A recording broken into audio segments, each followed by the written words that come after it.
हमारा अगला सवाल, गलत साबित करो 1,00,000 रुपए पाओ। तीर्थ व धाम यात्रा से पुण्य के बजाय सिर पर पाप कर्मों का भार चढ़ता है। जी हां, आप जो हरिद्वार से ये कावड़ लेके आते हैं, आप बद्रीनाथ जाते हैं, नीलकंठ जाते हैं, केदारनाथ जाते हैं, बाबा रामदेव जी की यात्रा पे जाते हैं, बाबा खाटू श्याम जी की यात्रा पे जाते हैं, मेहंदीपुर के बालाजी जाते हैं, तिरुपति बालाजी जाते हैं, और भी ना जाने दुनिया भर के धाम हैं जहां पे आप अपना अनमोल समय और अपना पैसा बर्बाद करते हैं। चारों वेद और गीता जी में कहीं भी ऐसा कोई आदेश या उस परमात्मा का विधान नहीं है कि आपको वहां जाने से कोई लाभ मिलेगा या कोई पुण्य मिलेगा। उल्टा आप पाप के भागी बनते हैं। और यदि आपके धर्मगुरु या आप किसी भी धर्म ग्रंथ से, जो कि भक्ति का विधान है गीता जी और चारों वेदों में, यदि आप ये दिखा दें, आप ये साबित कर दें कि भगवान की तरफ से तीर्थ यात्रा पे जाने का या धाम पर जाने का आदेश है, तो 1,00,000 रुपए आपके। ये केवल मनमुखी साधना है।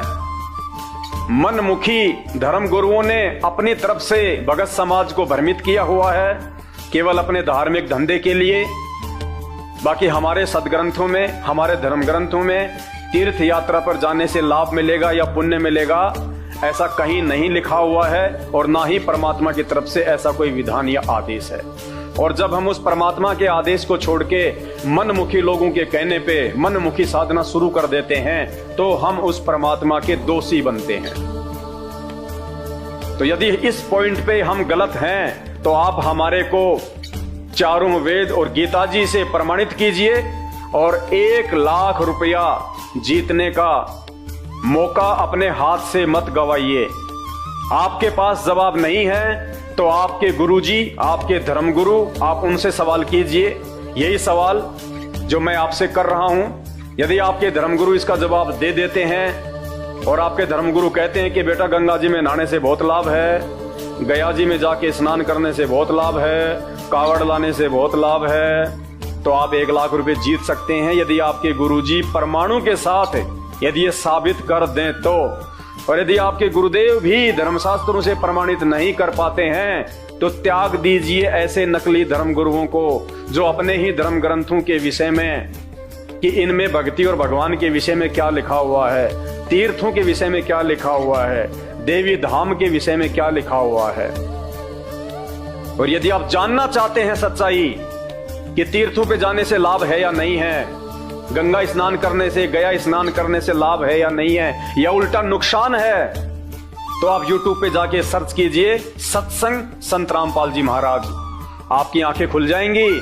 इन्हीं धर्म ग्रंथों से संत रामपाल जी ने यह प्रमाणित कर रखा है कि यदि आप इन तीर्थों पे जाते हैं, इन धामों पे जाते हैं, तो आपको पुण्य के बजाय पाप अधिक मिलते हैं। पाप जो आपको 84 लाख योनियों से बाहर नहीं निकलने देंगे, क्योंकि ये हमारा जो मानव जीवन है ये पाप और पुण्य के आधार से चलता है। तो भाई और बहनों, आंखें खोलो।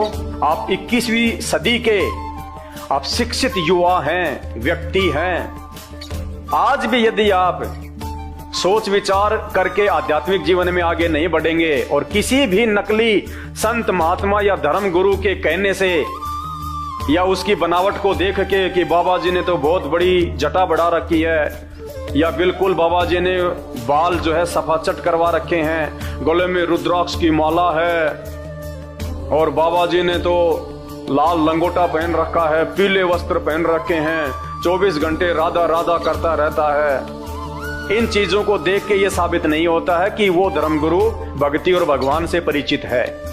भक्ति और भगवान की जानकारी हमारे धर्म ग्रंथों में है, क्योंकि हमारे धर्म ग्रंथ ये शास्त्र भक्ति और भगवान का विधान है। जो धर्म गुरु इनके आधार से भक्ति नहीं देता है और इनमें लिखी हुई भक्ति और भगवान के अनुसार हमें हमारे आध्यात्मिक जीवन पे मार्गदर्शित नहीं करता है, वो नकली है, वो पाखंडी है, वो ठग है। वो आपको ठग रहा है, आपके जीवन को ठग रहा है, आपकी कीमती श्वासों को ठग रहा है, आपको पैसे से ठग रहा है। ऐसे लोगों का साथ छोड़ने में आपको तनिक भी शंका नहीं होनी चाहिए, जो आपका जीवन बर्बाद कर रहा है। तो YouTube पे जाके सत्संग सुनना शुरू करें संत रामपाल जी महाराज जी के, आपकी आंखें खुल जाएंगी। और विशेषकर सृष्टि रचना को जरूर पढ़ें, क्योंकि जब तक आप सृष्टि रचना के विषय में परिचित नहीं होंगे, आपको किसी भी धर्म का कोई भी धर्मशास्त्र समझ में नहीं आएगा।